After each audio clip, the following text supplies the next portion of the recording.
Despite all of the terrible and draconian warnings that were given to us leading up to the launch of the Nintendo Switch 2, fairly early on we saw many patterns that were seen during the Nintendo Switch 1's life, but at a much quicker rate than we got during the Nintendo Switch 1's life. Over the span of 4 days, all thanks to having extra stock available, the Nintendo Switch 2 managed to hit 3.5 million units sold, obviously with 1/3 of that being in Japan where the Switch 2 was cheaper, and it not being as quick to reach the 1 million number as Sony was, because Sony was able to do it in 24 hours and it took the Switch 3 days to get to that 1.1 million number, which again, they only managed to receive because they actually had stock. Aside from that, with Nintendo's very proud and very puffed out chest exclaiming that their console would not be hackable, within the first 24 hours there was already a route found to get into the system, although it's still going to need significantly more time until you can see all of the custom firmwares come into fruition.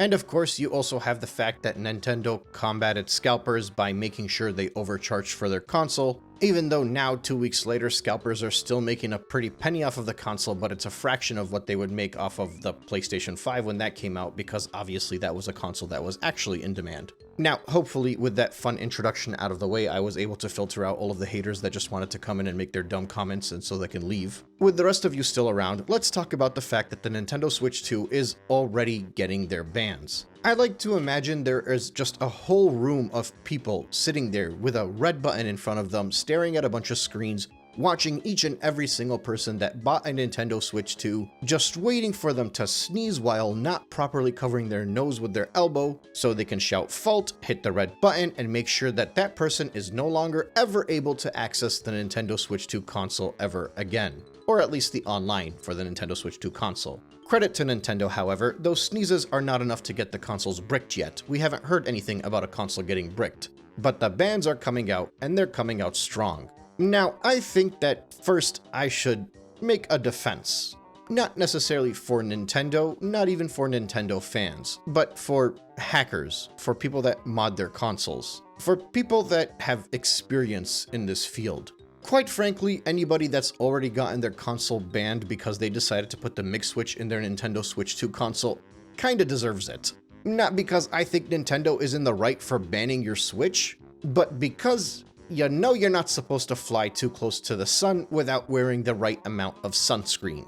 It has been all of 12 days since the Nintendo Switch 2 has hit the market. And you're telling me you grabbed a device that was available on the original Switch when they made the Switch 2 to basically play everything the first Switch could play, and you just assumed that nobody over there in Japan grabbed the mixed Switch, put it in the Switch 2, and figured out how they were going to make sure you could not use it on the new Switch?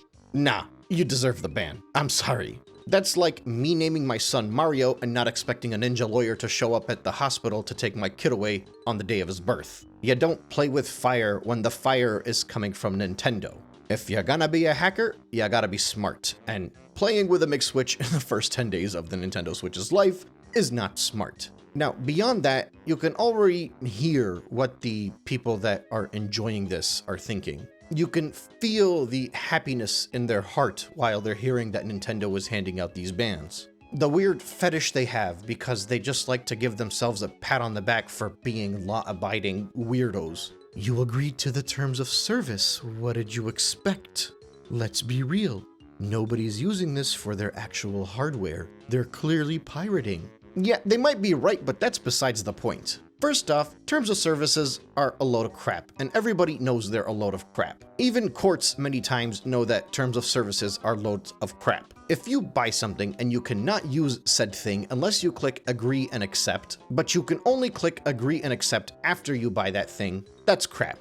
Also, nobody reads terms of services, let's be real. And even if it was written on every single previous Nintendo console, once upon a time people didn't have to worry about getting banned despite the fact that those things were in the terms of services. So it's not a shocked Pikachu face situation that they're suddenly getting banned. It's a holy crap, Nintendo has powers now that we just could not foresee 10 years ago. That's more worrisome than anything else. Because in addition to talking the talk, they are walking the walk, and they're making sure people know that they are walking the walk. The issue with the MIG switch, the issue with mods, the issue with all of these things is that tampering with the tech that you buy, that you bring into your house, gets you banned even if you're not pirating anything. So even if you got hundreds of pearls around your neck and you're clutching every single one of those pearls, it does not change the fact that people are getting banned without any consideration of if what they are doing is considered legal or illegal or infringement or not. And no amount of agreeing to terms of services will change that. That's why we call these things draconian. Because aside from that, it's not only the mix switch that's getting people banned. And I guess I should have explained this a few minutes ago, but for those of you that don't know, the mix switch has a little SD card slot. You put it in there, you can put all the Switch games you want on there, and you'll be able to play them. Apparently it worked pretty well on the Switch 1, and apparently it also worked pretty well at the Switch 2 for the first week, but now every single person that put it in their Switch 2, even if they did it while they were offline, after coming on and playing something else, they got banned.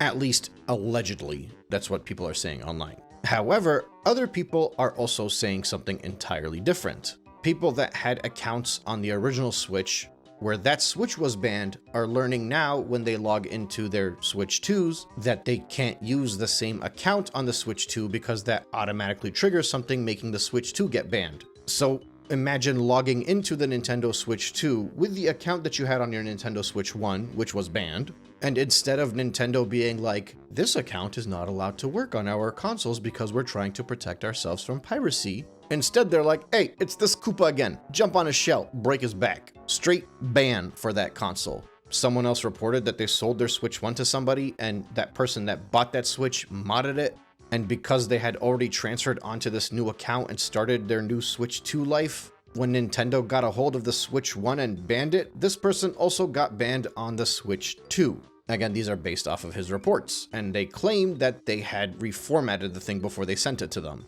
Right, but here's the thing. This is all a bunch of he said, she said. This is all a bunch of everybody claiming they're innocent, as well as others claiming that Nintendo is the second coming of Jesus and can do no wrong. So at the end of the day, everything is going to be shrugged off and painted in the picture you want to paint it in. And then obviously at the same time, you got people that are looking for clicks. You got people that are just looking for more discussions. There's a lot of news going out and a lot of just discussion being generated around the Nintendo Switch 2. And that's largely because of all of the deserved criticism that Nintendo has been receiving for everything dumb that they've decided to introduce to the market in the past 2 months. Not least of which being their Switch 2. Whatever the case is, one thing is for certain moving forward from this point in time is that this whole idea of people suggesting that Nintendo has always had this kind of stuff in their terms of services, and consoles have always had these kind of warnings, and bans have always been prevalent, and they've always been very common and unjust, or just depending on whose moral compass was cleaned with Clorox most recently. There are two very clear signs here when it comes to the Nintendo Switch 2 that I think make it very different than all sorts of previous generations, and why this upcoming Nintendo Switch 2 lifespan is definitely going to be one of the worst trigger-happy generations for anybody that has a Nintendo console. First, in every other console, when they go from one system to the next one, the evolution between the consoles is pretty large. The jump between the consoles is pretty sizable and notable, which is not the case for the Switch 2. And so what happens is when they start that next console generation, the idea of early piracy is very much non-existent because the companies generally don't care anymore. They've moved on to the next big thing, and even the hackers don't really care that much anymore because all of the games from the previous generation are a fraction of the price now. So usually this early into a console's life, there is very little thought about piracy, about hacking, about mods. But in this case, because the Nintendo Switch 2 is just a Nintendo Switch Pro, and Nintendo still has a lot to ride on from all of their previous generation titles, including games that are now reaching 8 years old, the ban hammer for the Nintendo Switch 2, specifically early on in this console's life, is going to come out swinging harder than probably we've ever seen in any generation before, because everything is lining up perfectly for Nintendo in this regard. They need all of those old games that by now people would have modded or they would have been worth $5 at GameStop.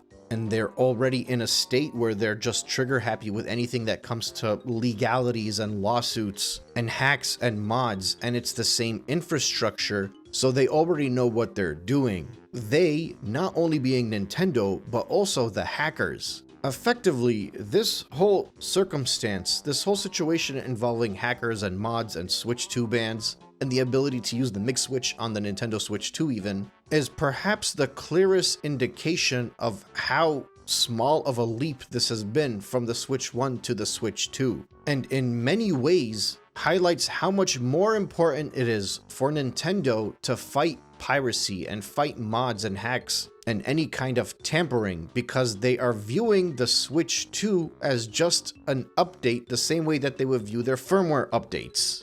Already, we are facing bans, which is a clear indication that Nintendo means business, and it's a clear indication of how minor this leap has been from Switch 1 to Switch 2. And if the bans are starting in the first 12 days of the console's life, those bricks are realistically soon to follow. Those bricks that everybody likes to point and go, every single company has terms and services that claim that they can turn it into a brick.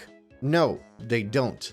They all fight bans. They make it so that you can't access online. Now, in many of those consoles' cases, if you can no longer access online due to the way gaming has evolved and shifted over time, that basically means many people will view their console as a brick now.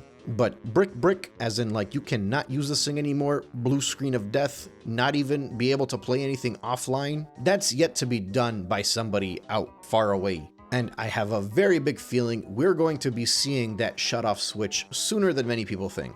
And this is not fear-mongering, this is me reiterating what Nintendo put into their terms of services. Specifically in the United States of America, where they can get away with that type of language, because in Europe they couldn't do it. But I think we'll just have to wait and see.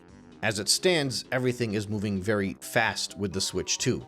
They made their 1-month sales in the first weekend, they've run out of stock the same way that everybody runs out of stock, the scalpers are already done with their largest profit margins and now that's withering away, the hacks have come, the bans have come, and really the only thing that hasn't come yet are the Switch 2 games. But just like the remote bricking of consoles, I'm sure we'll be getting some Switch 2 games very soon as well.